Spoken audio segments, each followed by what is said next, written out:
Hello, everybody, and welcome to the Tyler Show, a special virtual edition.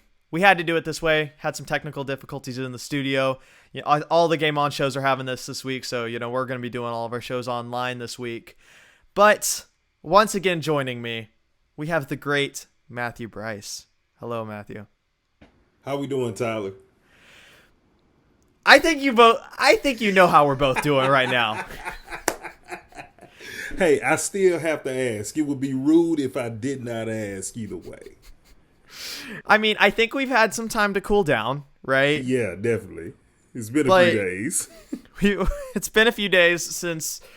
This is going to be most of our show today, talking the colossal failure that is the Cowboys' 48-32 loss to the Green Bay Packers. I mean, where do we even start here? Because I think just about everything went wrong. You name it, it went wrong. And the first place I want to start is the defense, particularly defensive coordinator Dan Quinn. Mm-hmm. He quit before the game even started. Yeah, he did. And you can tell by how the defense was lined up, how they were aligned. There were wide open running lanes from the start. Now, there were a couple of plays here and there where DeMarcus Lawrence may have tried to make a play here and there, but right after they make a play, Green Bay gashes them. Guys were running wide open. They're wide open like 7-Eleven or Whataburger after the club on a Saturday night. Wide open. And the scheme was horrible, and it's not the first time we've seen that with Dan Quinn. That's the thing. This is a pattern. And something interesting that I want to touch on. He seems to struggle with the Shanahan tree. The Shanahan tree being the Shanahan scheme.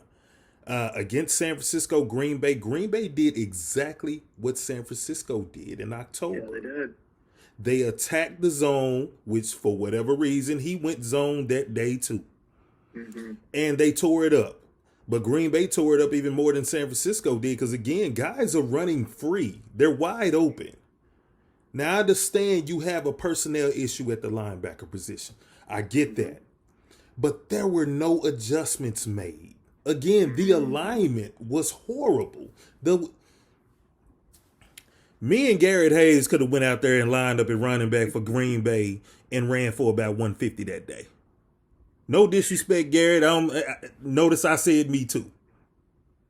But it's true. It was one of the most sickening performances I've ever seen. The effort from some of the guys on the offensive side of the ball. CeeDee Lamb started the game off with 2 drops. Mm-hmm. A horrible one on third down that ended a drive that should have kept the drive going. And if that drive keeps going, you could possibly end up with 6 points after that. Mm-hmm. Yeah, I mean, even there, right? Like, that was the first drive. That was after Dan Quinn's defense led up that 12-play, 75-yard, 7-minute, 52-second drive. Already, Micah was looking tired on the first play or on the first drive. I mean, he's got his hands on his knees. He's done. And I mean, I feel like that's such a statement about how this entire game went. Everybody was done after about the first drive on each side of the ball. I mean, you even see, like, when we punted, we had that horrible penalty right after. The special teams didn't even do their job. And usually the Cowboys can rely on their special teams to do something. I mean, if you have a defensively bad day, like, we've seen with obviously plenty games, plenty of those 5 losses, now 6. I mean, our defense usually is the one having the bad day. Or, in the case of the Bills game, the offense didn't show up. The case of this game, you can name a million different things. But the special team is usually something we can rely on. Even they didn't show up. It was just a colossal coaching failure on the biggest stage. On the stage where everybody said this one is at the very least championship game or bust, right? Everybody was saying that. And, now we've had some time to let this thing kind of blow up and see what happens. We're going to be keeping Mike McCarthy as our head coach. That's just what's going to happen. Whether you agree with it or not, he's going to be back for his 5th and maybe final year. At least it's the final year on his contract. But it was just a colossal coaching failure. It feels like every single time we enter one of these big games, we're never ready. We're ready for the Carolinas of the world. We're ready for the New York Giants of the world. But when it comes to these games that have some level of emotion to them, we're never ready. And you have to start asking where that comes from, because it's been 30 years of this, right? It's been 30 years of emotion getting to these Cowboys, right? Is it America's team? Is that what it is? The fact that they're always in the national spotlight? Is it that? Is it Jerry Jones having a big head and always promising the Cowboy fans the world? Is it that? I mean, there's a million things you could point at to here, right? It's a combination of things. And what I'll say, and I told someone this, a good buddy of ours, Jeremy Beetling, state championship weekend when we were at AT&T Stadium, and he asked me, he said, "You think you guys going to add another banner?" And I told him that day, I said, "I don't think it'll be this year," because I was still concerned about the personnel issues, like we talked about with the linebackers. Right. We still need to bolster the defensive line a little bit, and you got to have a conversation about the offensive line, because the offensive line, minus a couple of guys here and there, the offensive line as a unit was not consistently good this year. And back to Dan Quinn and Micah Parsons, Coach Quinn, why do you have Micah dropping back into coverage on 3rd down? Right. When I tell you, I was already ready to come unglued. Mm-hmm. It was still early. And it's like, dude, it is 3rd down. That is your best pass rusher.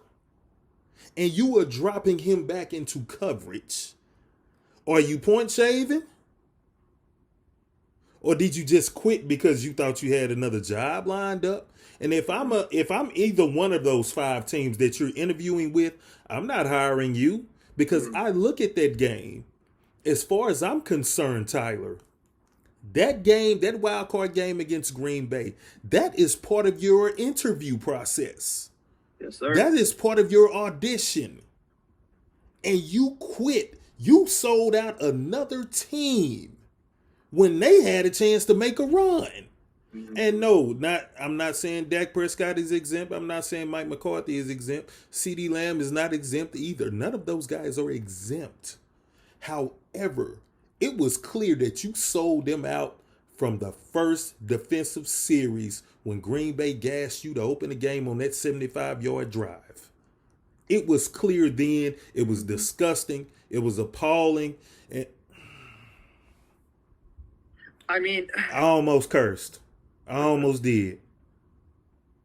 man. Mm-hmm. I'm an ex-linebacker myself. Yes, sir. I had, my bad, man. I had to reel myself in real quick. Go ahead.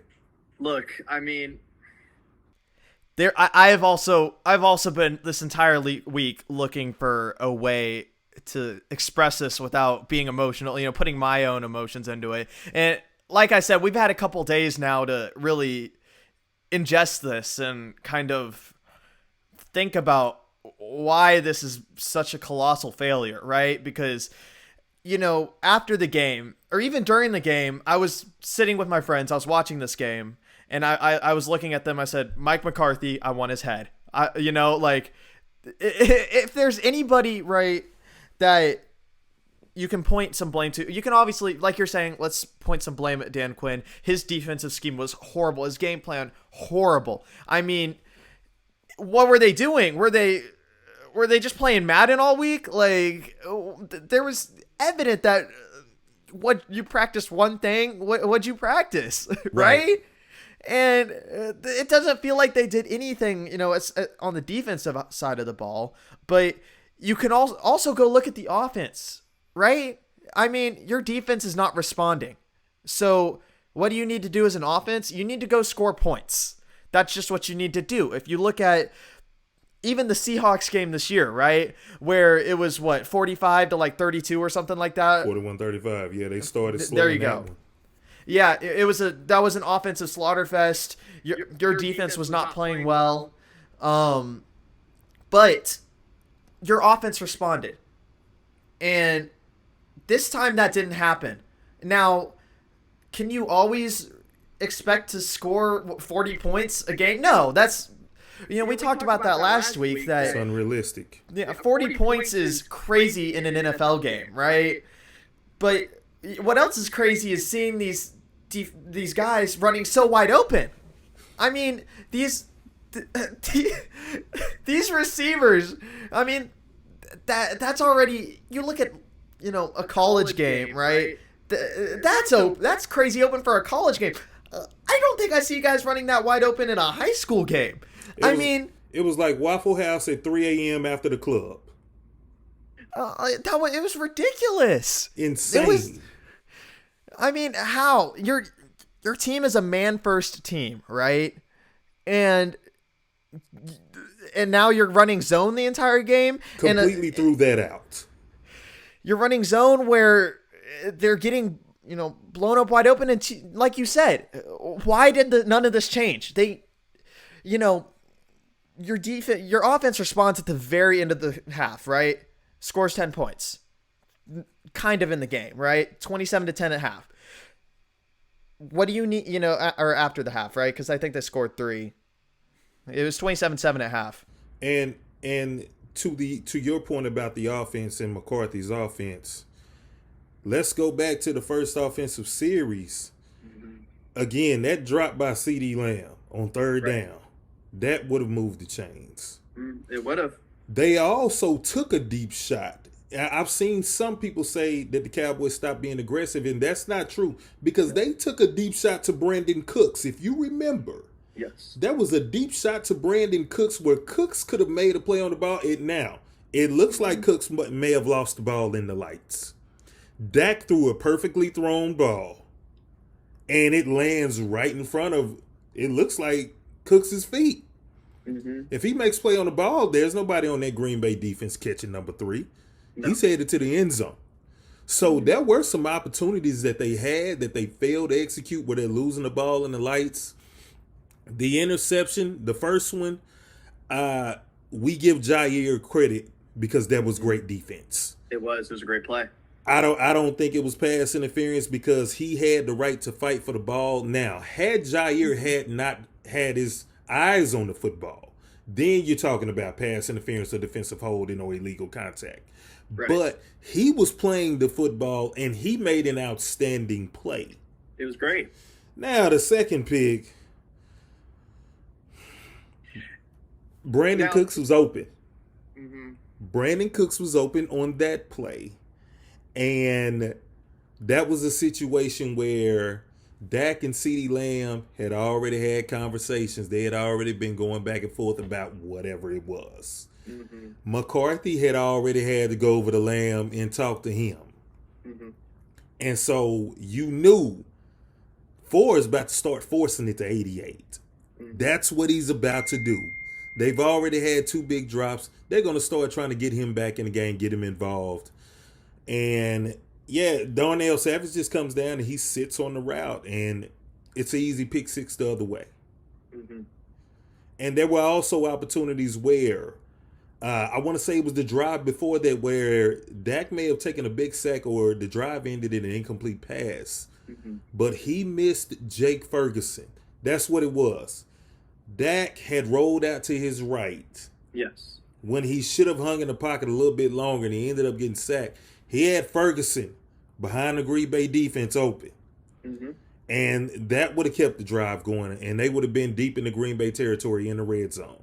So they had some missed opportunities. I know McCarthy is not exempt, and I know McCarthy is not perfect.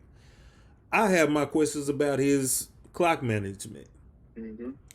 But I have a hard time believing that he was not prepared to play his ex-team.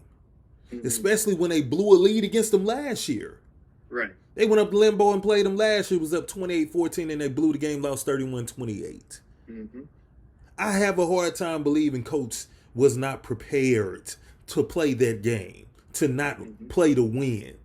Now, I don't believe that. The players have to take some accountability. We blame coaches time and time again. Again, I know Mike is not perfect.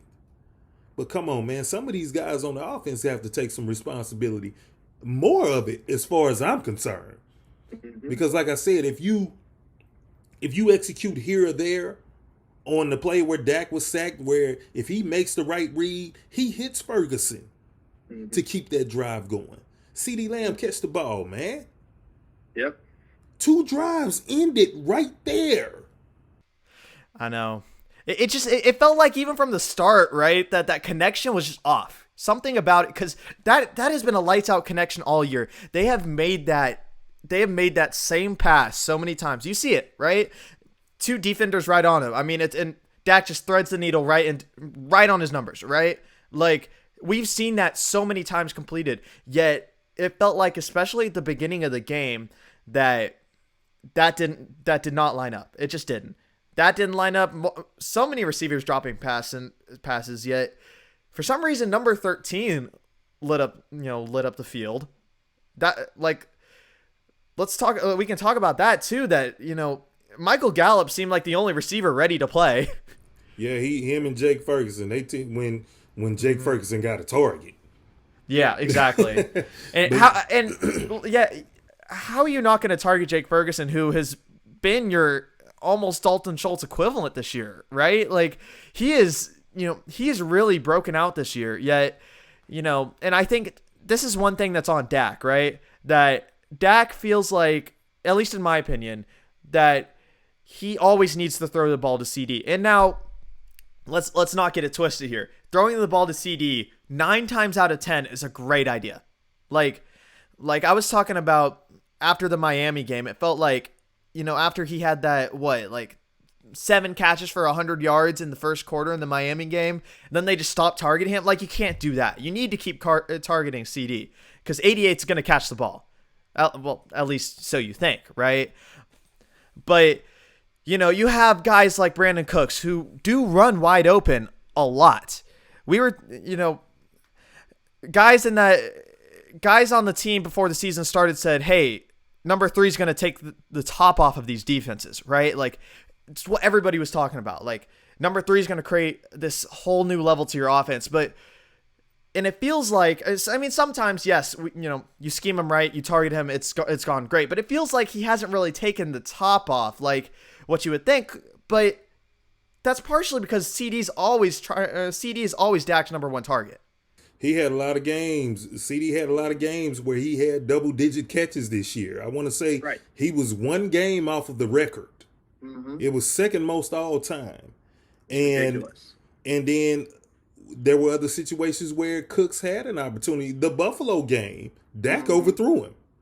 Yep. Cowboys' first drive of the game, he got behind the Buffalo defense, and the play was set up perfectly. CeeDee Lamb, everyone did their job. Dak just overthrew him. And like I said, against Green Bay, it looked like maybe the ball got lost in the lights or something. That's the way it looked to me. Because Cooks didn't even know. He looked as if he didn't know where the ball was until the ball landed right in front of him. Yep. So they have attempted to. And then there have been times where they attempted to earlier in the year, but your offensive line, your protection breaks down. And that's where I said earlier, they need to address that as well. They need to address the trenches on both sides of the football, because no matter how much this game changes, Tyler, and I agree, it is a passing league. No matter how much it changes, you have to be able to play pass protection. Mm-hmm. You have to be able to run block. Right. On the defensive side, you have to be able to stop the run. You have to be able to rush the passer consistently. Kansas City won the Super Bowl last year with Isaiah Pacheco gouging the Eagles. Mm-hmm. Chris Jones and that D-line is doing their job to get after the quarterback. I want to say they were second in the league in sacks that year. Mm-hmm. No matter how much it changes, everything remains the same. Right. And you have to be able to do that if you want to play championship football. Now, Cowboy fans, we got to be realistic about that. Yes, we do.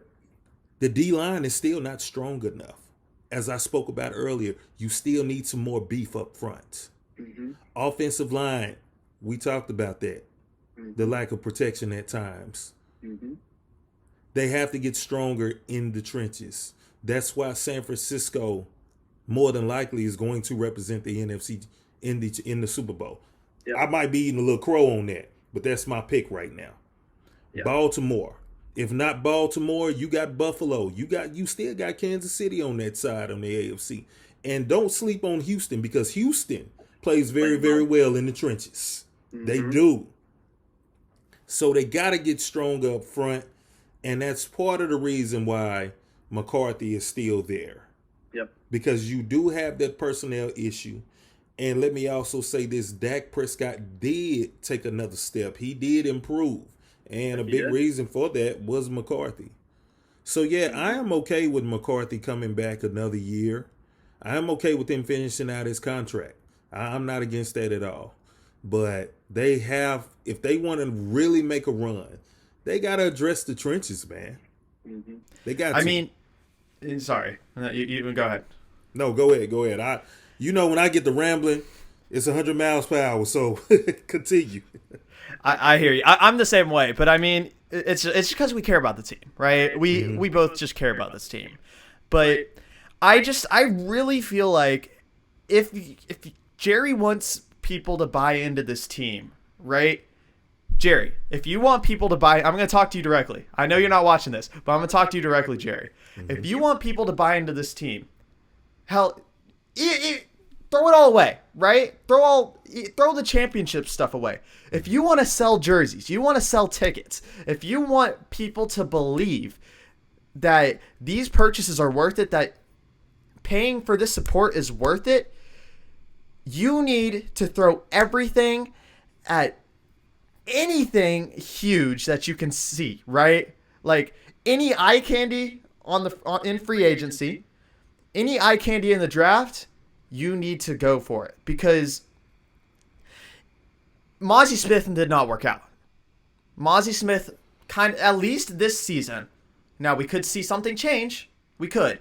That's, let's not rule that out, because you look at other guys like Tolbert, right? Tolbert was a lot better this year. He just was. And some of these guys could work out. Also, Odigizua. Right. Odigizua playing great now. Yep. Didn't play great at first. Right. But you have to be all in right now. You just do. Because you have a team that is talented enough to win a championship for the most part. Mm-hmm. But like you said, Matthew, the offensive line. Terrence Steele has been a turnstile this entire year. That's just what it is, right? He's practicing turnstile. He's rolling out a red carpet for these guys. It's ridiculous. There's so many different issues. And the linebacker position. Mm-hmm. DeMarvion Overshawn could have done something, but this is not a league of what ifs. This is a league of facts, and he didn't play. He had the knee issue. It was an ACL, right? Yeah, he tore his ACL. I want to say it was the second or third preseason game. Mm-hmm. And then, like we spoke about Leighton Vander Esch the last time we talked, and I think his career is over. Unless I'm wrong. But I feel like his career is over. Yeah. And I hope he goes and enjoys his time with his family. Mm-hmm. Safety is always first. They need to address the linebacker position, defensive line and offensive line, and not just in the draft. Free agency. Yep. And this is where we need the old Jerry Jones to show up, because you got a couple of different sides of Jerry Jones. The old Jerry Jones that used to run things like he was running things in the oil field, where he would do all he could to go in on certain positions like Joey Galloway and Roy Williams. And if it didn't work out, he tore it up and said, you know what, it didn't work. On to the next one. Mm-hmm. Jerry, we need you to wake up. We need you to come out of your cocoon, because you got to make some trades for the D-line position and maybe the offensive line position, because Tyler Smith and Zach Martin is getting older. Yep. Tyler Biadasz, I have questions. Mm-hmm. Tyron Smith, even though he was second team All-Pro this year, He's older. He's getting older and older as the years go by. Mm-hmm. So, yeah, you got to address that too. And you got to address that running back position. Yep. You got to do something about that. Yeah. I don't see unless something crazy happens, I don't see a world where we get Tony Pollard back, right? Like Tony Pollard, he let's be honest, he ended out the season great. I felt like we saw just a little flash of the old Tony Pollard at the end of the season, but overall, if you have to take a look at his overall work this season because you franchise tagged him, right? 1-year deal. You're not going to franchise tag him again because that price is going to go up. So you have to give him a deal. If a 1 year, maybe a 2-year deal, he's going to want a 2-year deal. That's just what he's going to want, right? So you have to, you kind of have to just say, okay, unless we get something for him, and I don't see a trade going down because he hits free agency unless. Yeah, so you're not going to get anything for him at this point. Just let him walk, see what happens. Rico Dowdle, I'm not sold. He's a good number 2. Go get a guy. You could see if Blake Corum falls to you. There are plenty of semi-decent running backs on the market right now, right? I mean, like you said though, we need Wildcat Jerry back. Now, he's getting older. He is. And that's playing a little bit into it, I think. I think he's trying to be patient. I mean, you saw it with Jason Garrett, right? Way too patient with that man. Way too patient. I mean, I was watching that man coach, and I mean, that team, we don't have to talk about that because that was not good. But you wasted a very good quarterback in Tony Romo who took all the blame for you. Mm-hmm. Yeah. Every week. And he wasn't perfect either. Yeah, he had his faults, but the good outweighed the bad with him. Yeah. You could have won with him. You screwed him over. Yeah. And you finna do the same thing with Dak. Uh-huh. Now, Tony Pollard,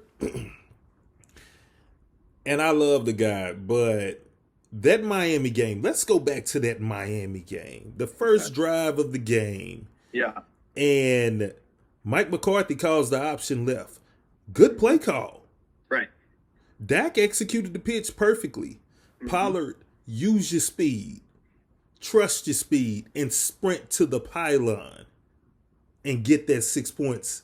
Because the Miami DB was not going to catch him if he turns it on. For whatever reason, Tony decides to turn it inside, and we saw how that went. And the next play, Hunter Lipke fumbles the ball. Yeah. Yeah, that I was kind of looking at Pollard on that play and thinking to myself, he doesn't even trust his speed anymore. Because, Tony Pollard last year before the injury, he takes that pitch and he turns it on. Mm-hmm. And he is straight to the corner. He doesn't trust his speed anymore. Now, I'm going to tell you who's out there. Correct me if I'm wrong on this, but isn't Saquon Barkley a free agent? Saquon Barkley is a free agent. Derrick Henry is also a free agent. Just putting that one out there in the world as well. Raiders running back Josh Jacobs is a free agent. Don't forget about him. He led the league in rushing last year. And see, those guys, Henry and Jacobs, those guys, they love to run between the tackles. Mm-hmm. So you need somebody that can run between the tackles. You need a committee anyway. Yes, you do. Now, Hunter Lipke, I love him as a fullback. And he has some athletic ability to where he can catch the ball out of the backfield. And before the fumble against Miami, let's not act like we weren't loving him because he had converted 2 big 3rd and 4th downs to keep that drive going. Right. So, yeah, we were loving him till he made a mistake. He's a rookie. Let's not give up on him yet. Mm-hmm. I look for him to be implemented more in the offense going into next year, similar to what we saw with Jalen Tolbert, which I expect his snaps to go up. Mm-hmm. Because I say obviously we should let Michael Gallup walk. I think I don't. He's got to get cut. I just he hasn't produced enough during this season to really be someone you want to pay. Now, could another team use him? Yeah, for sure. Carolina has Adam Thielen, and that's just about it that they've got. There's plenty of other teams that could use him. Kansas City. Right. Yeah, Kansas City could use a guy like him. Actually, that'd be a really good fit. Kansas City, go do that. That's a good idea. Yeah, line him up opposite of Rashee Rice, because Rashee Rice is growing up now. But get you that other threat on the other side of it. Right. Yeah. He definitely needs that. Rashee Rice needs that. But right now, just kind of looking at the Cowboys, we can talk Rashee Rice and the Kansas City Chiefs later, because after this, we'll definitely come back to the Cowboys as the offseason kind of grows and the landscape changes. We'll look at that, but we have obviously we have playoffs where we're going to be talking about these guys, but yeah, Tolbert, let's get a snap count up. Lipke, we've seen how fullbacks can be used, right? Like the 49ers, they masterfully use the fullback position. Kyle Juszczyk, that's a dog. I love Kyle Juszczyk. I love him. I'm a fan. Mm-hmm. You in this league, like you said, no matter what changes, you still need these big guys who can run in the trenches, right? Whether that be your offensive line, your defensive line, or these fullbacks. Because I feel like these fullbacks are so underrated right now, because you want these fast twitch guys, right? You want these guys who can, just break through, run these, 70-yard runs or whatever, right? But who's that guy that's going to be your Ezekiel Elliott, who's going to run that ball in on 4th and goal when you're at the 1-yard line? Who is that guy? Some of these fast twitch guys don't really have the legs to drive in. You need a guy who's going to be big, and you really didn't feel like you had that presence this year. You had to, you had to trust that Jake Ferguson is going to catch the ball on the goal line and go in, right? You have to trust that Tony Pollard is going to make that cut that he doesn't make, right? You have to trust that these guys are going to, catch the ball when Dak Prescott sneakily had one of the highest drop rates in the league. Now, I want to, speaking of that, let me take you to this, right? Let me take you to this. He only had 10 bad throws this whole year in the regular season. Now, this is per Pro Football Reference, right? He only had 10 bad throws the entire year, right? Or no, not the entire year. He had 10 bad throws in this last game. Sorry. But this year, what he had was he led the league in percentage throws on target. On target, he threw 82.6%. That led the league. That's very high. Over Patrick Mahomes, who obviously had a lot of drops this year. Over all these other guys, right? I mean, it's so hard to look at a guy like Dak, right? Who is on a team that seemingly is more addicted to disappointing their fans. And this is why, with Dak's performance, with him growing and becoming a better quarterback than what he has been in previous years, excuse me, this is why you bring back Mike McCarthy. Because, again, that was the first year Dak was in McCarthy's system. And I'll tell you what, something that we saw as the year went on, McCarthy does listen to his players. Mm-hmm. There were many a times where Brandon Cooks, Dak, and CeeDee Lamb were able to go to coach, even in game, and say, hey, coach, they showing us this. I got an idea. And he say, sure, what you got? The Rams game, for example. After the San Francisco debacle, CeeDee went to him and said, hey, let's work this thing out. Coach said, sure. What do you have? So that's important. That is important, to have a coach that will listen to his players.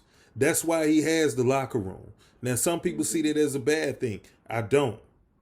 I see that as a positive. I see that as a great thing, because there were many rumblings where in the past the players complained about Garrett not wanting to adjust, not wanting to listen.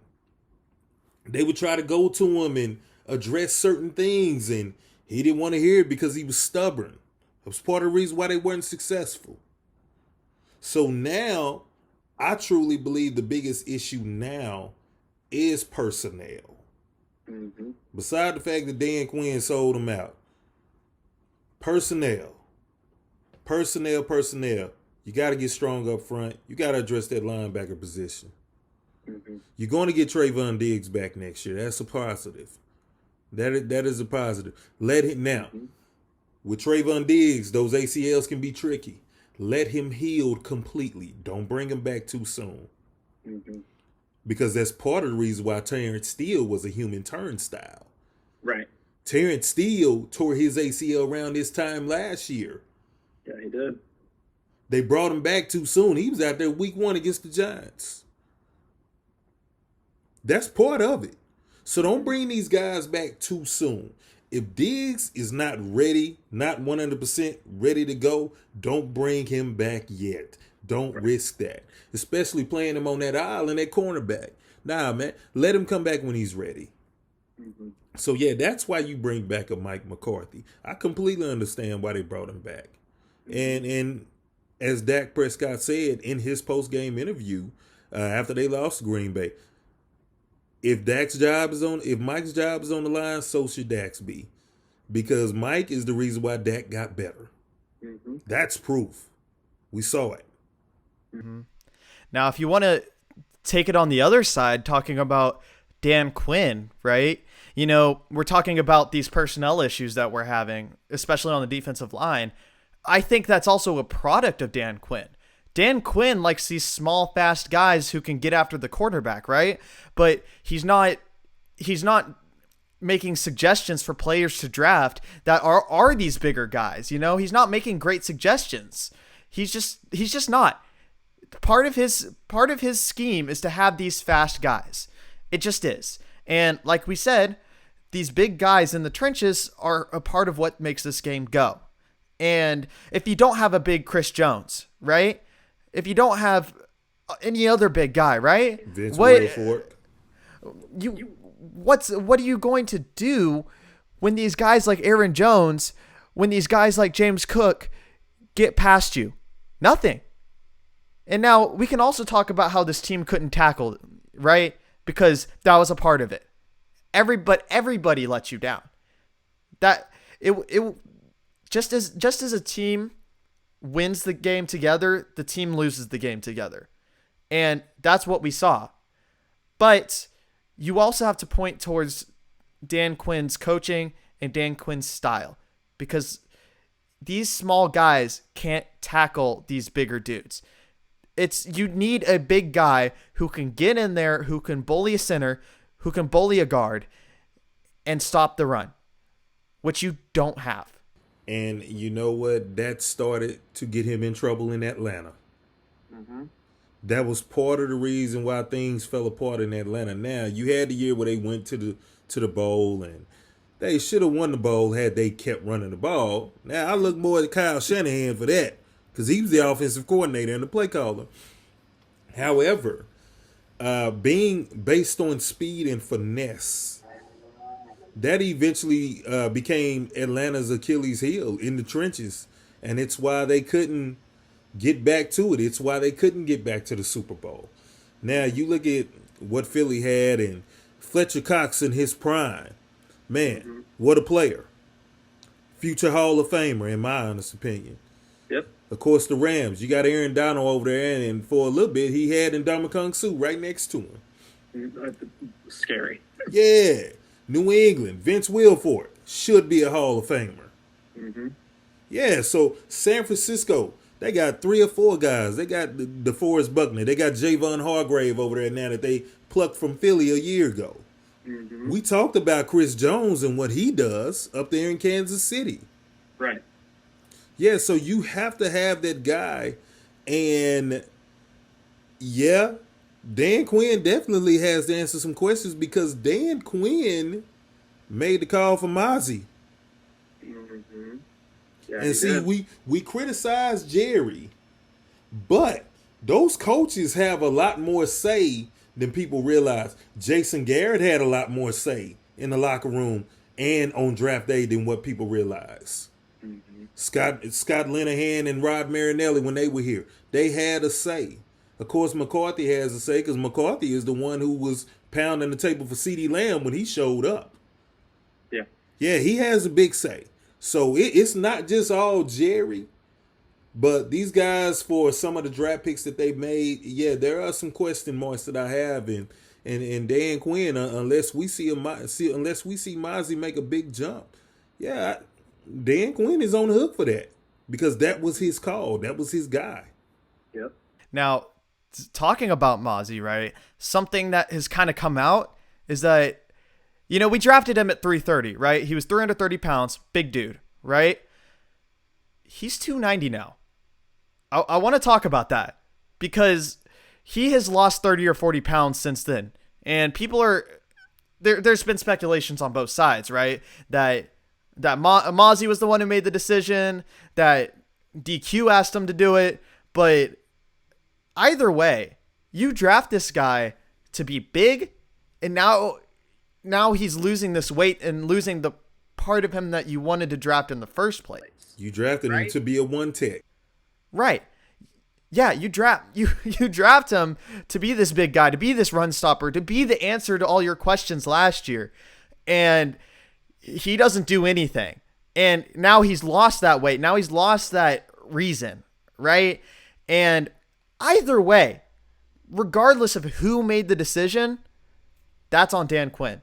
Because you can, even if it was Mozzie's decision, you have to veto that. You need to have control of these guys to say, hey, why are you losing this weight? Why, what are you doing? That's not what we want. That's not what we drafted you to be. But it almost seems like he just can't. The weight loss, I have been curious about that too. And it could be a combination of things. It could be a combination of some of that falling off because him playing during the season. It could be his decision because, as we all know, Mozzie's biggest problem was getting off the ball. He was slow about getting off the ball. Like the ball was snapped and you see other guys moving and he's still in the 3-point stand sometimes. Mm-hmm. He's very, very slow. Now, the thing about Mozzie, too, is that apparently he was also the strongest guy on the team. Right. We've seen the videos. We know he can lift. Mm-hmm. We know he has a lot of power. And we know that once he gets going and he does get his hands on you, he can push you around. Mm-hmm. So I'm curious, too. Like you and I, we're not there. We're not in the weight room. We're not in the film room. I'm curious as well. And again, like you said, I go back to Dan Quinn. How did your supposed to be one tech, one of your one techs, drop 40 pounds within a few months? Jonathan Hankins didn't drop 40 pounds. Mm-hmm. Oso Digizua didn't. DeMarcus Lawrence didn't. Micah didn't. What's going on? What happened? Mm-hmm. Somebody definitely needs to answer for that. Mm-hmm. And you almost wonder, right, talking about Dan Quinn, that you see this meltdown in Green Bay, right? You see these guys that, these big guys that, regardless of who said what, right, that these big guys that just aren't playing to what they need to be, right? You wonder if that's going to affect his stock as a head coach, right? Like you said, it was a bit of an audition, right? It should have been an audition. Green Bay game was a bit of an audition. And that was a colossal fail. So is Seattle going to hire him? Are the Commanders going to hire him? The Commanders haven't, are rebuilding a new organization. If I was there, I wouldn't hire him. If I'm any of the 5 teams that want to hire him or that are requesting to hire him, no. And it's come out today as well that if he doesn't get a head coaching job, he's back. And yeah, I saw that. I don't know if I can buy into that. I can buy into McCarthy being back. Quinn, I cannot. Because again, the way he coached that game, he quit before the first kickoff. He quit before the opening kickoff. I cannot buy into that. And his defenses have gotten worse. Now, true, McCarthy has been here a year longer than him. But see, McCarthy just took over the offense too. Last year was 2023 was McCarthy's first year in complete control of the offense. Mm-hmm. Probably because he was dealing with Kellen Moore because they forced Kellen Moore upon him. Mm-hmm. And Mike finally said, yo, if I'm going to go down, let me go down on my own terms. Yep. So regardless of how we feel about McCarthy, we also saw the offense improve. That's not a question. That is true. The defense has gotten worse every single year. Mm-hmm. And then you quit. I can understand getting gouged because of the personnel or strictly because of the personnel. But getting gouged because you quit, because you didn't scheme correctly, because you deliberately stopped playing man and decided to go zone? Why? Nah, I can't. I ain't on board with that. They need to let Quinn walk. I know. I agree. And here's the thing. This team, the way his defense is set up, this team can't win without producing sacks and producing turnovers. And when you see them not do it, they lose. They barely produced one in the San Francisco game. I don't think they may have produced maybe one in what was it? The Arizona game. They didn't produce anything really at Philadelphia. They didn't produce any in the Green Bay game. They didn't produce any at Bills. I mean, that's what that defense is built to do. They're an opportunistic defense, and you don't win championships like that. You do not. The true championship defenses, they don't have to get turnovers every week for them to win. Mm-hmm. The Cowboys have an opportunistic defense. That is not championship defense. Mm-hmm. Nah, I can't get on board with Quinn coming back. I don't agree with that one. I think that is a mistake. They need to let him walk. Mm-hmm. Regardless of whether or not he gets a head coaching job, Absolutely. Regardless, let him walk out the door. Let him go do something else. I ain't got nothing against him personally. But when it comes to winning football, when it comes to building a championship defense, again, your defense has gotten worse, man. Mm-hmm. Nah, they need to let him walk, man. And, the players like him, right? And I think that may be part of a reason why they would have him back is because the players do like him in the first place. And obviously a guy who has the locker room like he does, you can't deny that. They kept Zeke an extra year than what they really should have because of it, right? Like, these guys who have the locker room, who have the locker room's respect, you just can't ignore that. But you also can't ignore how this defense has been playing, how they've played the run multiple years in a row at this point. It's astounding because every year it feels like these past few years that we've had a Dan Quinn defense, we've sat here at the end of the year, whether or not the show's been running, right? It doesn't matter. We've sat here and talked about the same things on defense every single year. That's what we talk about. And it almost feels like a miracle when they don't have a 100-yard rusher. It almost feels like a miracle when somebody doesn't score 3 touchdowns. It's a joke. It just is. And whether you like it or not, it just has to change. Now, who do you get, right? You can go maybe try and hire off that Ravens staff who has such an impressive. They have the number 1 defense in the NFL right now. That's where I would look to hire personally.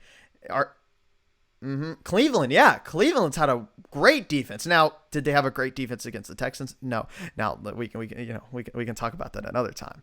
But it's just there are so many better hires I think you could make. Honestly, Vrabel's out there. Do you think he would maybe take a assistant job? I don't know. I think he's a great head coach. I think, like we said, that was a mistake, that he got fired. But it's just it's hard to watch this team and know that and looking at it even 5-6 months from now and seeing nothing change. I think if Quinn is gone, I believe the hire comes in house, and I start looking at Al Harris, secondary coach. And plus, Al is McCarthy's boss. That's McCarthy's guy. He played for Mike in Green Bay for a few years. And I know they're close. And Al has done a wonderful job with the secondary. He truly has. He has transformed them.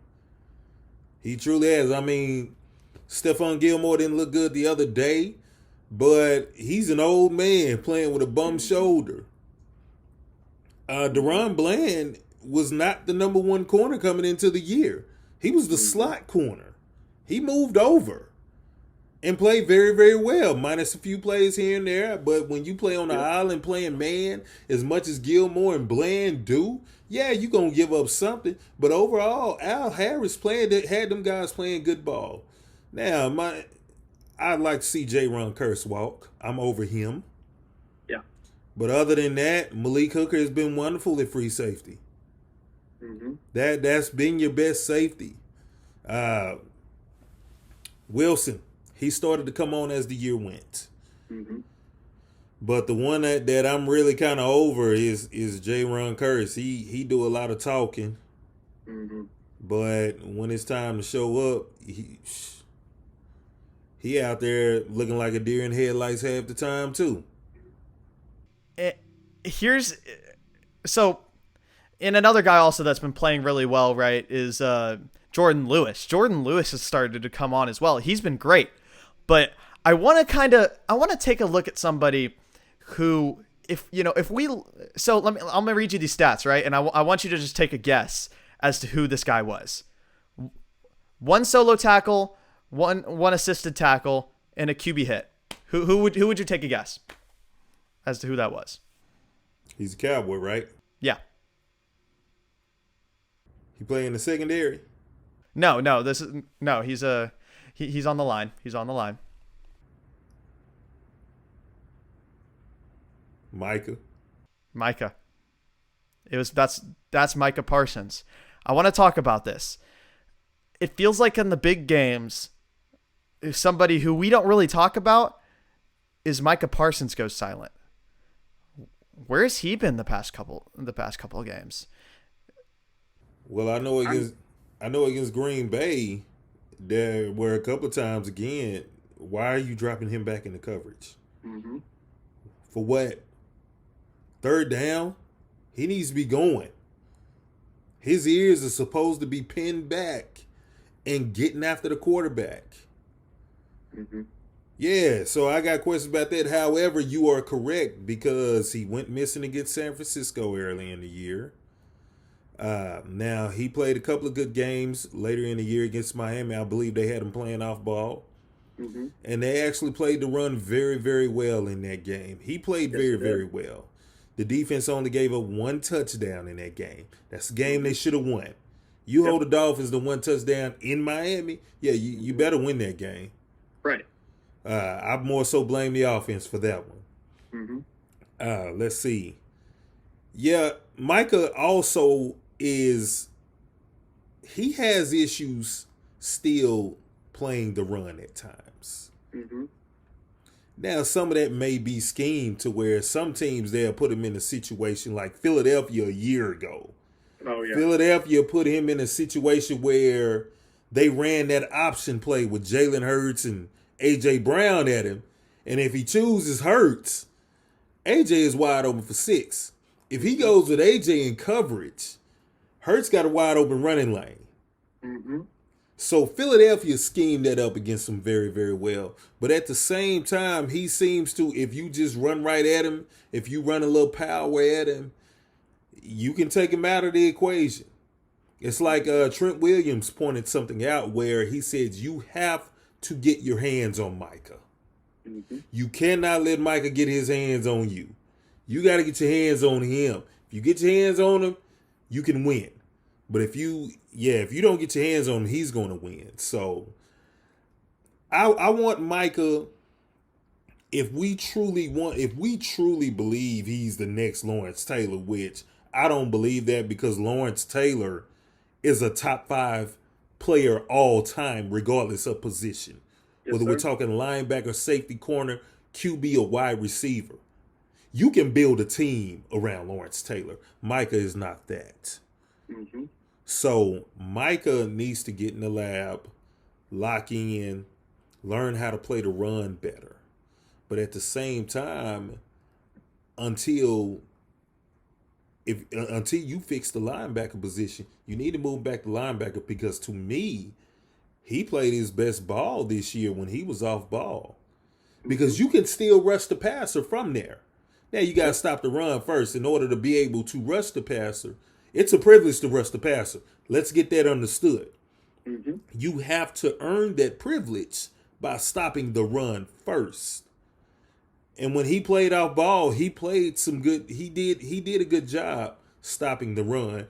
And even at times where he started to bring pressure on third downs, he was coming and bringing pressure on third downs off ball. Mm-hmm. So Micah, as well as it may be Dan Quinn back or whoever the defensive coordinator is and the linebackers coach, they need to get in the lab together, start learning how to play the run, how to be more physical. I mean, if you're the Lion, as you say you are, Mm-hmm. you got to be able to do everything. You have to be able to play the run. You can't just, when they start running at you, you start to kind of cower back, because I've seen them do that at times too. Yep. Nah, man, you have to be an actual Lion. You can't just talk about it. You can't portray yourself as a lion, and then when it's time to stop the run, you turn into a cub. Yep. You don't call yourself Mufasa and you turning into Simba when it's time to stop the run. He said on his podcast, or maybe it was his podcast, or he said at some point this past week, he said that this team needs to be phenomenal or be forgotten. But I think he was the one person that we all forgot about during that game. I feel like he does a lot of talking, right? Micah Parsons is probably one of the biggest talkers on this team. He has a podcast. He has a podcast every week where he talks and talks and talks and talks. But it feels like, especially down the stretch, he just doesn't back up the talk. And like you said, it's partially personnel issue, right? Like, you don't have these big guys who can help you stop the run where he can maybe go attack the quarterback a little more, right? Because let's be honest, on this defensive line, yes, there's a decent amount of people you have to be worried about, but Micah by far is up there. Like there's the other guys on the defensive line. Then there's Micah. That's the one you have to be worried about. That's the one that can triple team and not really have to worry about anything else, right? And that's part of it too. He does get doubled and triple teamed at times. And then we also got to give credit to some of these guys that he's playing against. The Trent Williams, that's a future Hall of Famer. Yeah. And when Trent gets his hands on you, him and Lane Johnson up there in Philadelphia, them guys get their hands on you, man. You could hang it up. So we have to give those guys credit too, because they get paid to play the game just like Micah does. But this is, like I said, this is where I want to see Micah say, okay, you guys are great, but let me get in this lab. Mm-hmm. let me get in this lab and let me get on that level to where when you put your hands on me, bam, I'm going to hit you across them forearms and have you thinking twice the next time. That's what we got to see out of Micah.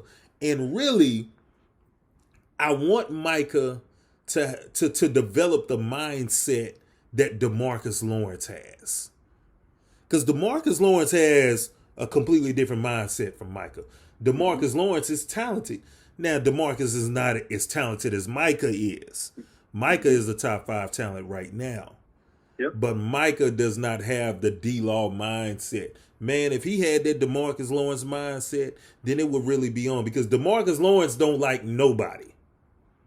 He hates people.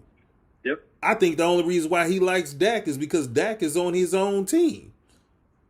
That's the mindset. DeMarcus Lawrence reminds me, he's like our version of Brandon Graham up there in Philadelphia. Oh, that's a good one. I like that. Yeah, that's who DeMarcus Lawrence reminds me of. I need Micah to have that D-Law Brandon Graham mindset. If he gets that, the sky is the limit. And then not only does he elevate himself, but he eventually elevates this defense. Mm-hmm. But I'm looking too. I'm looking at this coaching, man. I'm looking at Dan Quinn, and it's just like you taking the man out of his comfort zone. Mm-hmm. You taking the man away from what he does best, especially when he is the best guy in your front 7. Mm-hmm. Don't drop him back on third down. Now you're not just cheating him; you're cheating the entire team, Quinn. Mm-hmm. Come on, man. Like, you can play with him, right? You can play with where you want to put him, right? Like, he does play well in coverage sometimes. Like, let's not get that twisted. But like you said, third down, I want him to have a direct shot to the quarterback. However you need to scheme it, right? Get him a direct shot, because that is the man. Like you said, you want his ears pinned back. You want him to be beating him, right? Like, that's who you want there. It's first and second down, get cute. Maybe. I don't know. Have fun. Confuse the defense. Confuse the offense, right? Like, there's plenty of times where Dak was saying he was getting completely confused by whatever was going on post snap as opposed to pre snap. Do that. I mean, our defense does that, but that's kind of what this league is coming to now. Is just like how on offense, teams with a lot of pre-snap motion are just playing so much better. It's the same way on defense. Like, let's not get it twisted. Play the mind games. Yeah, it's a copycat league, absolutely. And if it is Quinn back, man, he has to be better. I need him locking in the same way McCarthy locked in with the offense last year. And if something does not go right, let your guys come to you. Your guys need to be able to come to you and say, hey, coach, this is not working, but we have some ideas. You got to be open to that. Mm-hmm. It shouldn't come to that anyway, but you have to be open to that, because then you start to earn the trust of your players a lot more. Yeah. They'll go to war for you then. Mm-hmm. So, we'll be here all day, man. It's so hard. It's just so hard. I just don't see a world where we can see him back. I feel like Dan Quinn has reached his ceiling with this defense. I just do. I don't think there's much else he could change or do that would make this team better. But you can go hire another guy. There are plenty of good defensive minds out there right now. Go grab one. Go get somebody that can shape this team, stop the run. That when you're in an interview, that needs to be your number one question. How are you going to stop the run? Because, knowing Jerry keeps guys that he likes around. That's just how it is, right? Whether or not the other coaches, the coaches that are above that coach likes it or not, he just keeps those guys around. Keep your secondary coach around. If you're going to do that, keep your secondary coach around. Because like you said, he's been phenomenal. He is the reason why these corners are turning out to be phenomenal. He's the reason Trayvon Diggs is phenomenal. He's the reason Deron Bland had the year he had. He's the reason, like you said, Stephon Gilmore had the year he had. It's just a Dan Quinn issue at this point. It's also personnel. You're right, but overarchingly, it's a Dan Quinn issue because personnel runs through Dan Quinn. So get him out of here first and foremost. If you want to give anybody any ounce of confidence, because this defense has not played to what you need it to be.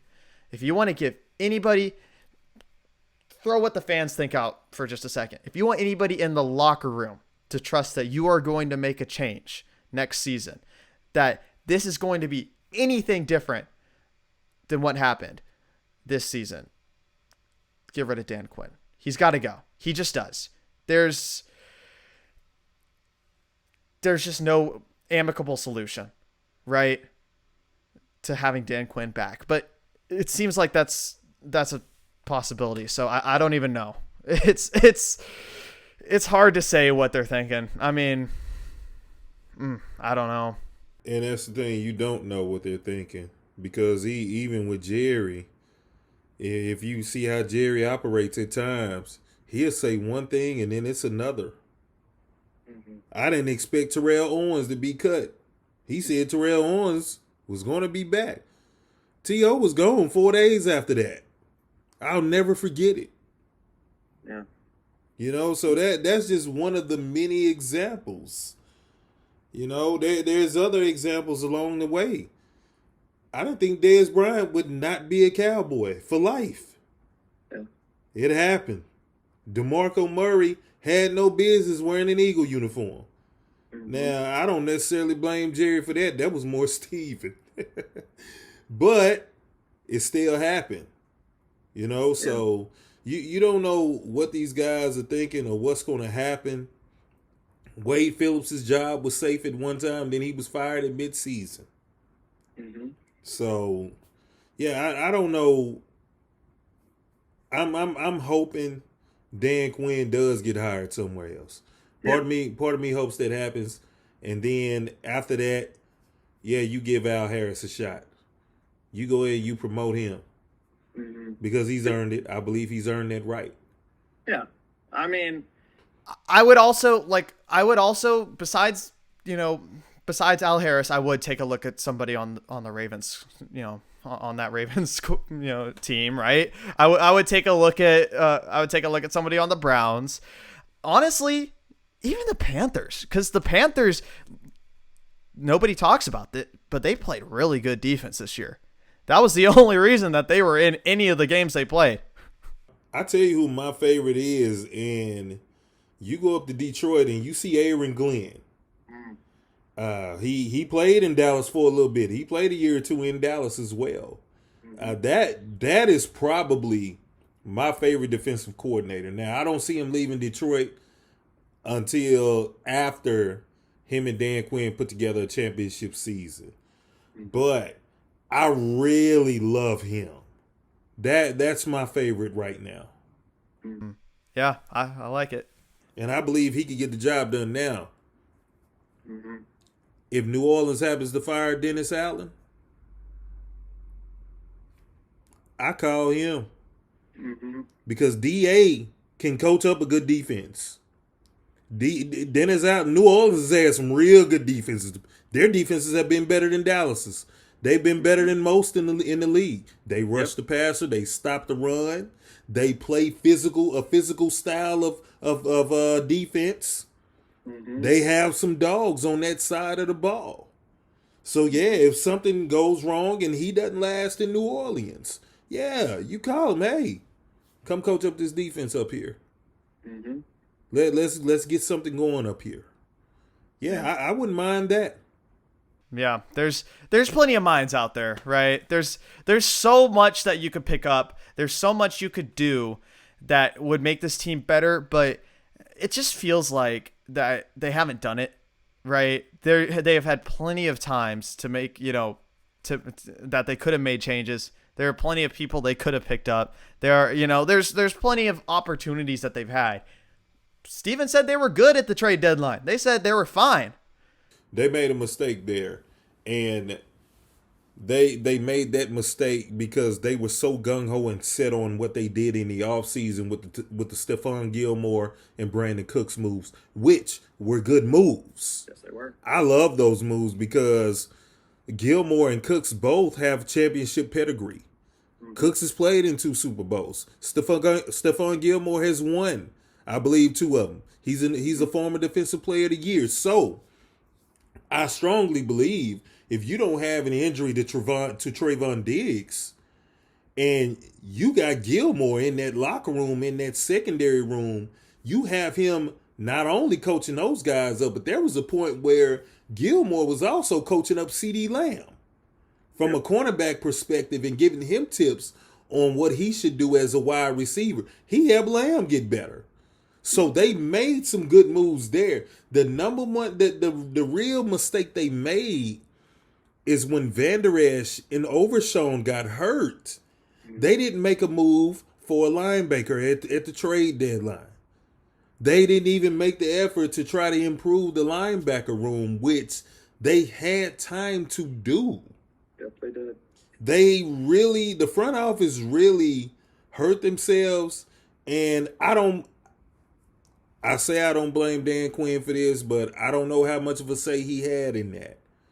But I do know he has a say. He has a voice in that locker room and in the front office.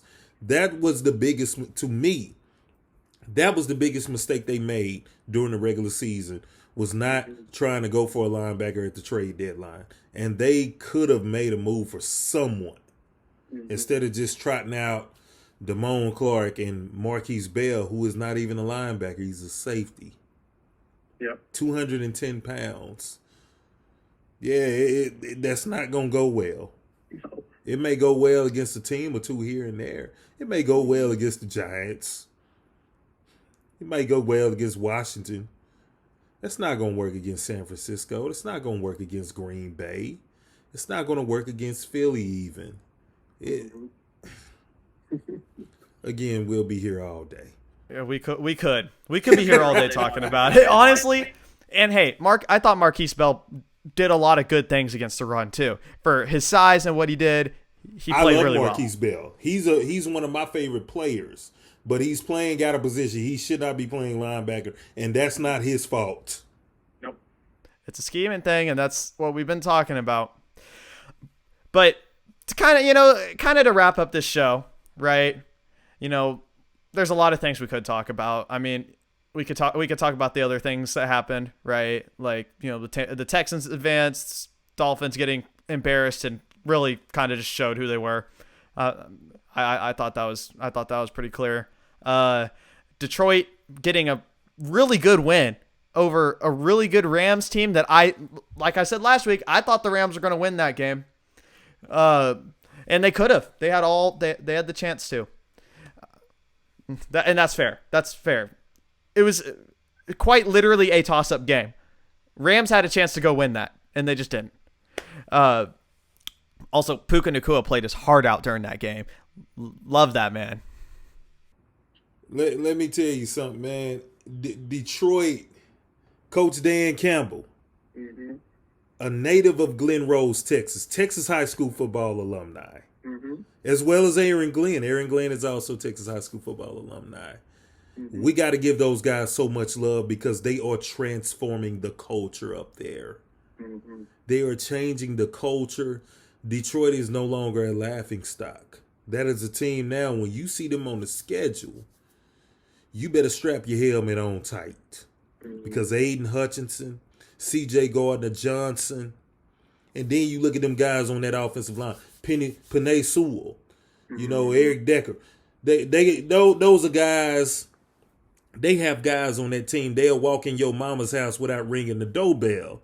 Go drink up all the Kool-Aid and then go sit on the couch and put their feet all over the coffee table. That's the kind of guys they got on that team. That's how you change the culture. Yeah. You got to have them kind of bullies on the team. You got to have multiple. You can't just have one or two. Yeah, you have to have at least 5, 6, sometimes 7 or 8. And I don't know if they'll deliberately disrespect your mama's house like that. But that's the vibe that I get from some of them. That's the vibe I get from C.J. Gardner-Johnson. He talks a lot of trash. And hey, he was talking a lot about Tampa Bay and Baker Mayfield, and we saw all that. We saw all that trash he was talking, and some of it just wasn't true. I mean, he mentioned a receiver that hasn't played a snap this year. Russell Gage. Russell Gage was. Yeah, C.J. Russell ain't played since the preseason, man. Oh man, talk about a guy who talks trash and sometimes doesn't back it up. Well, I'll tell you this. Yeah, CJ at times has that issue where he doesn't back it up. But the thing is that CJ has helped transform that Detroit locker room. And I'm going to take it a step further. Philadelphia misses CJ. Yeah, they do. Now, I know some of that wasn't his fault. And some of it wasn't even Philadelphia's fault because his agent kind of got involved and went to asking for some money that Philadelphia didn't want to pay. But that is a guy on the back end of the defense because when he went over to Philly from New Orleans, he brought a sense of toughness to the back end of that defense. You can have good cornerbacks. Having good cornerbacks, yes, it does help. You cannot win without good safeties. That's right. Darius Slay is still there in Philly. Bradbury, he's still over there too. CJ ain't there. And you see what happened. Philadelphia misses him. Mm-hmm. And like we talked about, we see what's going on in Detroit. He has brought a sense of toughness to go with what Aiden Hutchinson is doing up front and what Penei Sewell and Decker is doing on the offensive side on the line in the trenches. I like Detroit a lot. And if there are any Lions fan listening, yes, I am a Cowboy fan, but I'm a football fan first. Mm-hmm. Detroit or Houston, one of y'all. I want to see one of you win it. I do too. I really do. D'Amico Ryans down there in Houston, man, what a job he's doing. C.J. Stroud down there bowling. Mm-hmm. Man, I love it. I love it. A Detroit-Houston Super Bowl would be outstanding. It would also get outstandingly horrible ratings. Yeah, there's that. Yeah, and we know the NFL loves their ratings and their money. I see what you're saying, and that's part of the reason why I think it'll be part of the reason I think it'll be Baltimore and San Francisco, but also at the same time, I still believe Baltimore and San Francisco are the NFL's top two teams. Mm-hmm. But I'm pulling for Houston and Detroit. That's who I want to see get it done. One of those two. And if it's either one, if they're playing each other in the bowl, I'm not mad at that at all because they deserve to be there. And I mean, you talk about how, what's the mold, right? What's the mold to beat San Francisco? I think if anybody in the NFC has that mold to beat San Francisco, I think it is Detroit. Because Detroit plays physical. Detroit will beat you physically. They just will. You want to talk about people that lead stats? Aiden Hutchinson leads a lot of stats. A lot of pass rushing stats. He just does. And I know this is, it's more than just stats. I know this league is just more than just stats. But that still means something. It still means something, when your guys are leading stat lines like that, especially important stat lines like that. And Aiden Hutchinson, if anybody can do it, because, we see what happens when people can get disruptive on Brock Purdy, right? He throws 4 picks, he pressure in his face. Sure, he can deal with that sometimes, but he'll also throw a couple picks in the process. He's also gonna miss guys. He's also gonna do all these things. And if anybody could do it, because let's be honest, Green Bay's not gonna do that. They're just not. Well, let me say this about Green Bay. From a defensive standpoint, they can't do it the way, I don't believe they can do it how Detroit can do it. But from an offensive standpoint, the way you get to San Francisco too, you got to be able to throw the football. Because their Achilles heel, the true Achilles heel to that San Francisco defense is on the back end. Yep. You got to be able to throw the ball. You have to attack their corners. You have to attack that secondary. No disrespect to Tayshaun Gibson. He is a favorite player of mine. But in order to beat San Francisco as well, you got to be able to attack them. Now, the problem with that is that it's easier said than done because San Francisco's front seven is ferocious. They are. Nick Bosa, we talked about Javon Hargrave. They got the best linebacker tandem in the game in Fred Warner and Dre Greenlaw anchoring that front seven. You know, the only ones who may be better is those guys over in Baltimore and Patrick Queen and his buddy at linebacker next to him. So they make a case and they may be better. We've seen that game played already, and it wasn't pretty for San Francisco. Nope. But if Green Bay can throw the ball, if they can throw the ball and they can protect Jordan Love, which is the question mark, but if they can protect him, that could be a shootout. It could, but and you know, looking back on it, we said the same thing when Green Bay was coming to Dallas, right? We said there was no chance. We said Jordan Love wasn't going to do anything. That's a guy first year starting that he just doesn't have the experience. You know, we have these receivers who also don't have, you know, they were the youngest team in the playoffs. So we said all these things about them last week, and look what they did. They dominated us physically on both sides. They came into AT&T Stadium and punked the Dallas Cowboys from the opening snap. Aaron Jones said, we going to come in here and we going to hit these front runners in the mouth, and that is exactly what they did. Green Bay, like Houston, playing with house money. They ain't got nothing to lose. Everybody's picking San Francisco. I picked San Francisco. You did. Everybody's picking Baltimore.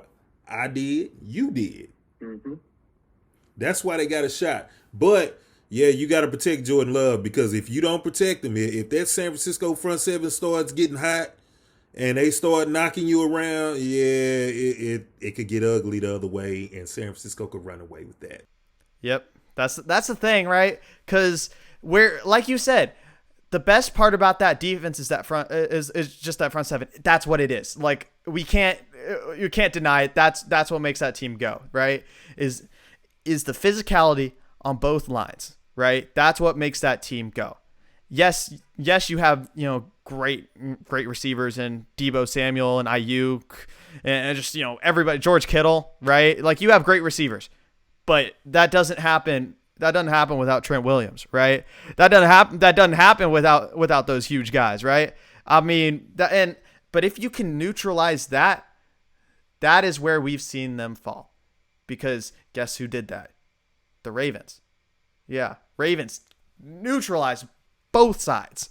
And we saw San Francisco after they beat down Dallas, where they lost 3 in a row. Trent Williams, I don't believe he played those 3 games.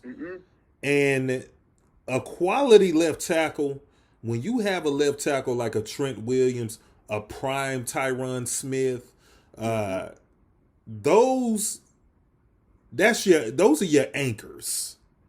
They are basically minus your center, who calls out the who plays a part in the play calling as well and calling out the protection. Your left tackles are also your anchors up front. When you got an anchor over there protecting your blind side, all is right in the world, and you feel like you can accomplish anything as a quarterback. But yeah, when you go out there against that Cleveland defense, like San Francisco did, and did Trent play? I don't believe he. Don't know. No, you know what? He got hurt that game. He started out because there was a fight at the beginning of the game. I don't know if you remember. They had a fight with Cleveland at the start of the game, and he was out there kind of throwing guys around. But I want to say he got hurt in the first or second quarter, and after that, Cleveland, they got off on him and pause. They got in.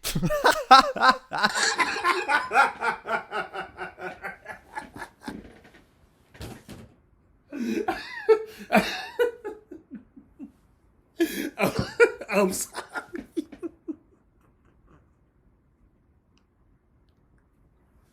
Facebook, I hope you enjoy that clip. Instagram Reels, I hope you enjoy that clip. Twitter, I hope you enjoy that clip. YouTube Shorts, I hope you enjoy that clip. I'm so sorry. I'm so sorry, Tyler. Oh, man.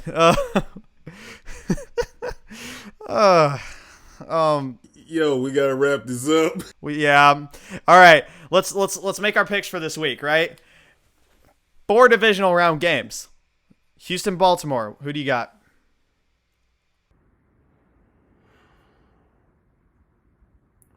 You know what? I picked Baltimore to go all the way, but man, I really like what Houston is doing.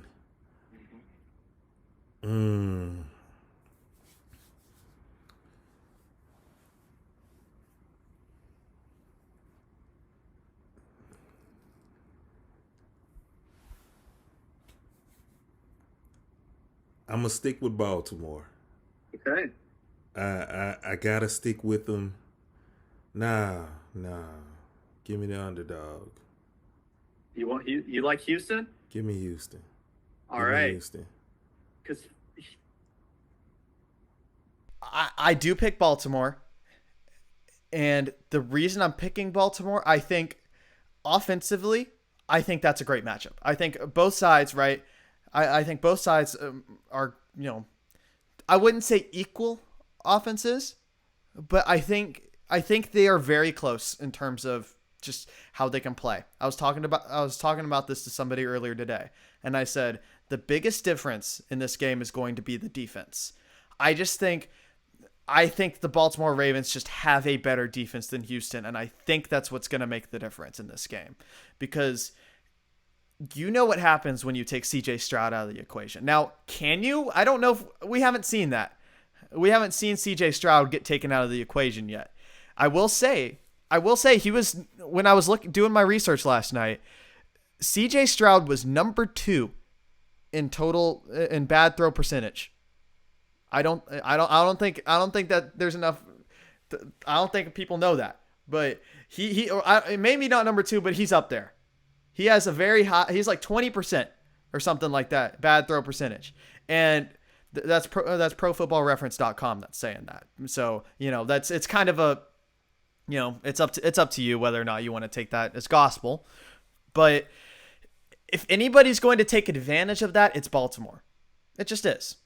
So I have Baltimore winning, maybe a close one. Who knows? But I do have Baltimore winning. I really hope Houston proves me wrong. And that's on the road. That's in Baltimore. yeah, And that Baltimore front seven, we talked about San Francisco's front seven and what they are.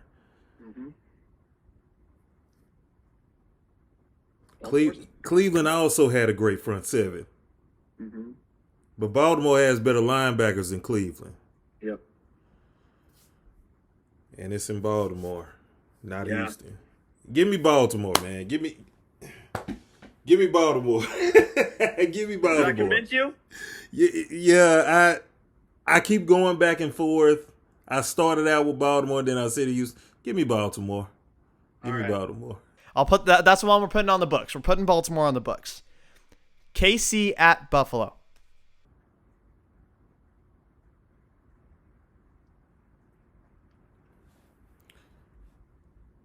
The most dangerous thing is a great team that flies under the radar. Nobody's talking about Kansas City. Nope. If we do, we talk. They talking about Taylor Swift, and they show her 1,000 times a game. Like, we know who she is, man. Like, focus on the game. But these receivers in KC, they've been dropping a lot of passes. As we talked about, Rashee Rice is coming along. But everyone seems to have gone to sleep on the Chiefs. Yep. I'm taking Kansas City. At Buffalo? At Buffalo. All right. See, and this is another toss-up for me, right? Because where Kansas City falters is where Buffalo succeeds. And where Buffalo falters, Kansas City succeeds, right? Because let's be real. Who has the better receivers? Buffalo. Who has the better quarterback? Kansas City. So offensively, I feel like that matchup is there, right? You want to talk about the front seven. Who has the better front seven? Kansas City. That's just what it is. Who has the better secondary? Well, I think that may be up for debate. That's debatable. I think both teams have had their moments, but let's just say for the sake of this that Buffalo does. Just for the sake of my argument, so I sound better. let's just say Buffalo. I think that those that where one team falters, the other team is better, but that still makes for a toss-up game. Just to be on the other side of it, I'm gonna pick Buffalo because I kind of feel bad for that city. I feel bad for Buffalo. They've been in the championship basement for a long time, and they are hungry for it. And I'm old enough and remember the 4 consecutive Super Bowls that they lost. Mm-hmm. I lost to the Giants. The Giants were playing a backup quarterback in Jeff Hostetler. The Redskins beat them by 2 touchdowns. We know Dallas smoked them twice. They've been itching for this. They've been wanting this. They've never won it. Mm-hmm. And I understand why you're taking Buffalo. I'm still leaning towards KC though. Mm-hmm. Now I will say this: if Buffalo finds a way to get out of this, they got a chance next week. Yeah. But again, who's going to take advantage of the mistakes? Baltimore. So, because who's the most mistake-prone quarterback right now in the playoffs? At least, Josh Allen. I'm just going to put that out there. For those of you listening, you can take this however you want, but I'm just going to put that out there in the world. We're not experts. We just having fun. Right. Green Bay at San Fran. I know we kind of talked about this a little bit, but who do you have? San Francisco. Mm-hmm. San Francisco is going to win that game up front. Yep. That's where it's going to come down to. They are not going to let Jordan Love get comfortable in the pocket. They're going to stop the run. They're going to get after the quarterback. That's where that game will be won for San Francisco. Mm-hmm. In the trenches, that's where they're going to get it. I also have San Francisco winning. Mm-hmm. And that's a game for me that if both teams could lose, I'd feel a little better. Oh yeah. You want it to end in a tie to where they both end up taking a loss. One of my buddies, 2 of my buddies are big 49er fans, and I talked to one of them yesterday, and I told him, I said, I wish you would get smoked. I wish they could both end up losing, but we know that's not realistic. Mm-hmm. We know that's not realistic, so yeah, give me San Francisco. Mm-hmm. I also agree in the battle for the ownership of Jerry World. I think San Francisco pulls that one out. I think they get the title. I think they get the title to AT&T Stadium, signed in their name. So moving on to the final matchup, and one I think a lot of people may be sleeping on but I think this is a very good matchup. Tampa Bay at Detroit. I'm taking Detroit, but Tampa Bay could provide some matchup issues. Mm-hmm. I mean, minus Russell Gage, who has not played a single down this year. Mike Evans and Chris Godwin on the outside. Baker Mayfield, who has always had arm talent. We just slept on it because of some other things, some other shenanigans, and some of it Baker's fault, some of it not Baker's fault. Mm-hmm. Baker can throw the ball. Now, where Detroit could find himself in trouble offensively against Tampa Bay. Vita Vea Mm-hmm. at that nose guard position for Tampa Bay is a problem. He is a problem. And we talked about Baltimore and San Francisco's linebackers. Yeah. Shaq Barrett and Levante David. Mm-hmm. They're pretty good. They're very good. Antoine Winfield Jr. Mm-hmm. on the back end is safety. First team All-Pro. We talked about it. Mm-hmm. When you got good safety play on your defense, you can go a long way. Yeah, you can. But give me Detroit. Give me Detroit. The Motor City is hot. Everybody's pumped up. The Lions are feeding off of that. Dan Campbell, the risk taker, the bold risk taker. He has that team playing some fantastic football. Give me Detroit over Tampa Bay. I like that, and I agree. I think Detroit does win that one. But the way I see it, right? So, think back to last year what Dallas did at Tampa Bay, right? Feels like Tampa Bay flipped that one around this year, right? Feels like they did a whole 180. I think that divisional game will look about the exact same way as the Cowboys and the Niners. I think that's going to be more of a defensive battle than we might think, because let's be honest, nobody talks about it, but a lot of what made that Super Bowl defense in Tampa Bay go still there. Devin White. Mm-hmm. He's also in that linebacker core. And he's pretty good. Very good. Mm-hmm. Yeah. So, A lot of those pieces are still there. I think that there's more of a defensive battle to be had. But I think the team that has the better defense is Detroit. I think they're just going to bully you physically. Baker Mayfield's been playing well, but I think Jared Goff's going to play a little better. I think Detroit is better suited to win the game. And I'm also maybe saying that a little bit because I do want to see Detroit at San Francisco for the NFC Championship at this point. I think that'd be a great matchup. I think that'd be a great game. So that's just what I want to see.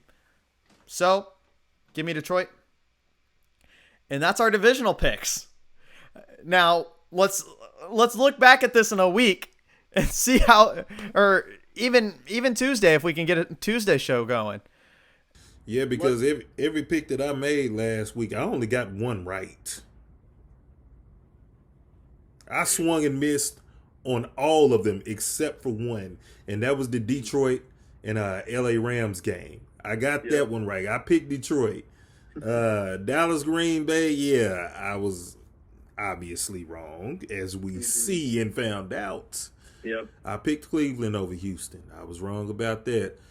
For whatever reason, I decided to pick Miami over Kansas City. And, Miami I was wrong about that one too. I picked Philadelphia over Tampa Bay. Again, wrong. Before we go, one quick question about that, actually. Everybody in Philly can't stand Nick Sirianni. Is he going to be here? What are they going to do?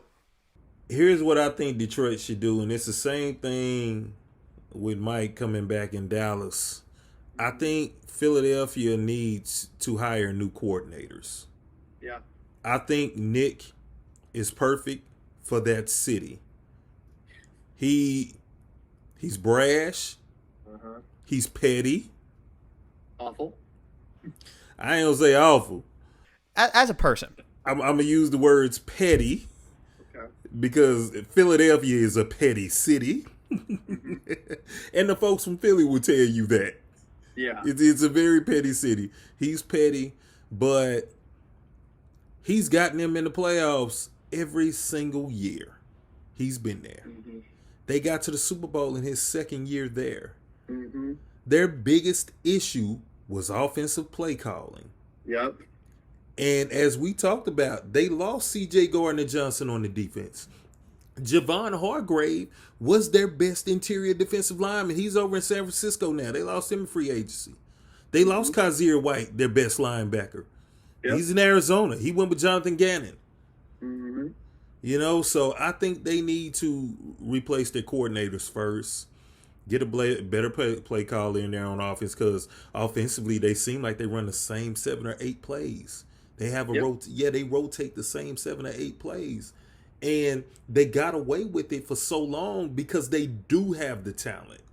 Mm-hmm. You don't find many wide receiver rooms that are as talented as A.J. Brown and Devontae Smith. Mm-hmm. You got Dallas Goedert at tight end, top 5 tight end. Mm-hmm. The guys up front in the trenches, Jason Kelsey, who is now retired, Landon Johnson out there at right tackle. You know, they got some guys in the interior that can play, and I want to say to Jason Kelsey, congratulations on a wonderful career. Yes. Congratulations on a Hall of Fame career. Yes. Cowboys Eagles, one of the hottest rivalries in football, and of course the hate is there. But as a fan of the game and as an opponent, I have the utmost respect for Jason. I am a fan, and he deserves that gold jacket. Mm-hmm. And arguably, not going to say he's the greatest center of all time, but arguably the greatest center of all time.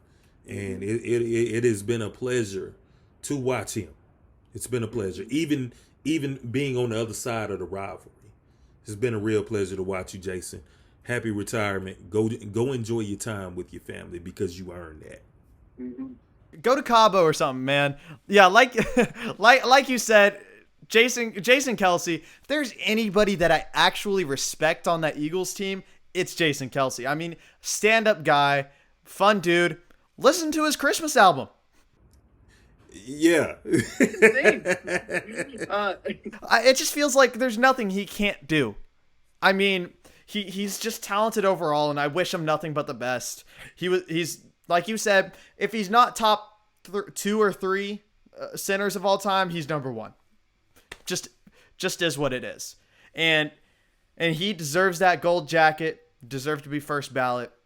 He deserves all the good things coming his way. Now that he's no longer on the Eagles, I can like him as much as I want to. He ain't playing for him no more. He ain't got no wings on his helmet no more. He's just him. He's not the enemy anymore. I don't know if you saw this, but he gave a signed jersey to his favorite McDonald's worker. I saw that, and that lets you know that tells you who he is as an individual, as a man. And yeah, a guy like that, you have to like him regardless of what uniform he's wearing. Mm-hmm. You have to like him. So yeah, man, go enjoy that time, Jason. And maybe we'll see him in the booth. Yep. Maybe he'll be next. That'd be fun. He has the personality for it. Absolutely. Because we have a guy like Tom Brady coming in who I think I'm going to hate his voice more than I hate Tony Romo's voice right now. You know what, Romo is a kid in the candy store. Mm-hmm. That you could tell he genuinely enjoys what he does. I think Greg Olsen is good. Yeah. And I tell you what, who I don't want to see in the booth ever again is Jason Witten. Please don't. Or Jason Garrett, for that matter. Talking about Jason's in the booth. Jason Garrett is awful. If I would pay money to never hear that man speak again. Ooh, that's tough. That's brutal. I'm just saying. Look. That's just a forgettable voice. Yeah. I understand what you're saying. But we hope you guys don't forget our voices. Thank you so much for watching the Tyler Show this week. If you haven't subscribed to the YouTube channel, please do. We're on the way up. We're making our rounds. We're trying to give you amazing sports opinions. Whether or not they're actually good is a different story. But we're trying to give you the best ones we can give you. We are definitely not experts. Yeah, say that again. We are not experts. Yeah, we just having fun, and we're just enjoying ourselves, talking the game and talking to whoever will decide to partake and listen to us. That's it. Thank you for coming on, Matthew. I really appreciate it. Thank you for having me, man. And I hope I'm here every week. I hope so too. One way or another, I do want to have you on. So, here. Got you, bro. All right. Thank you for watching The Tyler Show. And we'll see you guys next week. Peace out, guys.